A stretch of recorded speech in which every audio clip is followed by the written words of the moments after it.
ভারত চীন সামরিক শক্তিতে কে কতটা এগিয়ে? ভারত এবং চীনের নামটি শুনলেই আমাদের মধ্যে একটি কাল্পনিক চিত্র অঙ্কিত হয়, যেটা অনেকটা ভয়ানক। তাদের সম্পর্ক কিছুটা সাপে নেউলে। ভারত এবং চীনের সামরিক শক্তি নিয়ে আমাদের জানার আগ্রহের শেষ নেই। আজ জানব ভারত এবং চীনের সামরিক শক্তিতে কে কতটা এগিয়ে। PWR ranking. সামরিক শক্তির এই র্যাঙ্কিংয়ে ভারতের চেয়ে এক ধাপ এগিয়ে চীন। যুক্তরাষ্ট্র ও রাশিয়ার পরে, অর্থাৎ তালিকার তৃতীয় নম্বরে রয়েছে চীন। তবে ভারতও খুব বেশি পিছিয়ে নেই। চীনের পরেই, অর্থাৎ 4 নম্বরে রয়েছে তারা। সক্রিয় সেনা সদস্যের তালিকায় চীনের সক্রিয় সেনা সদস্য রয়েছে 21,83,000। অন্যদিকে ভারতের রয়েছে 14,44,000। তবে রিজার্ভ সৈন্যের সংখ্যায় ভারত এগিয়ে। চীনের 5,10,000 রিজার্ভ সৈন্যের বিপরীতে ভারতের রয়েছে 21 লাখ রিজার্ভ সৈন্য। প্রতিরক্ষা বাজেট। প্রতিরক্ষা খাতের বাজেটে ভারতের চেয়ে কয়েক গুণ এগিয়ে চীন। চীনের $2,370 কোটি বিপরীতে ভারতের প্রতিরক্ষা বাজেট মাত্র $610 কোটি। এয়ারক্রাফট। এখানে অনেকটাই এগিয়ে চীন। চীনের এয়ারক্রাফট রয়েছে 3,210টি। অন্যদিকে ভারতের রয়েছে 2,123টি। যুদ্ধজাহাজ। চীনের যুদ্ধজাহাজের সংখ্যা 777টি, আর সেখানে ভারতের রয়েছে 285টি। যুদ্ধবিমান। যুদ্ধবিমানের সংখ্যায় দ্বিগুণেরও বেশি এগিয়ে আছে চীন। তাদের 1,232টি যুদ্ধবিমানের বিপরীতে ভারতের যুদ্ধবিমান রয়েছে 538টি। হেলিকপ্টার। চীনের হেলিকপ্টার রয়েছে 911টি এবং অন্যদিকে ভারতের রয়েছে 722টি। ট্যাঙ্কের সংখ্যায় বেশ এগিয়ে ভারত। চীনের ট্যাঙ্কের সংখ্যা 3,500টি, আর অন্যদিকে ভারতের ট্যাঙ্কের সংখ্যা 4,292টি। বিমান বাহিনী। বেলফার সমীক্ষা মতে চীনের 157টি যুদ্ধবিমান রয়েছে এবং ওই সীমান্ত অঞ্চল আক্রমণের জন্য ছোট ছোট বিমান রয়েছে। অন্যদিকে ভারতের প্রায় 270টি যুদ্ধবিমান ও 68টি স্থল আক্রমণের বিমান রয়েছে। সজোয়াজান।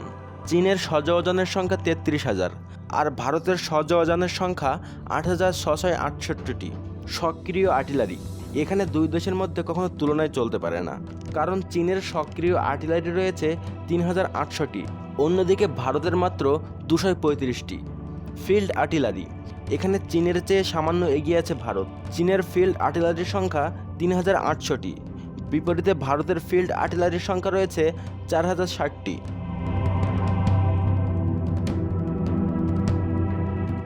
Rocket projector. এখানে যোজন যোজন এগিয়ে চীন। তাদের রকেট প্রজেক্টরের সংখ্যা 2,650টি। অন্যদিকে ভারতের রয়েছে মাত্র 266টি। সাবমেরিন।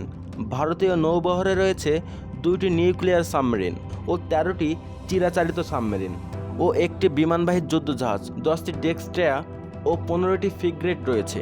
অপরদিকে চীনা সেনাবাহিনীতে 11টি নিউক্লিয়ার সাবমেরিন, 57টি চিরাচারিত সাবমেরিন ও একটি যুদ্ধবিমান, 18টি ডেক্সট্রা ও 66টি ফ্রিগেট।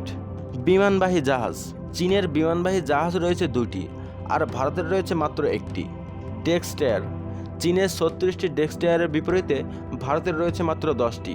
ফ্রিগেট। চীনের রয়েছে 52টি ফ্রিগেট এবং ভারতের রয়েছে মাত্র 13টি। রণতরী। চীনের রণতরী রয়েছে 50টি এবং ভারতের রয়েছে 19টি। উপকূলীয় টহল।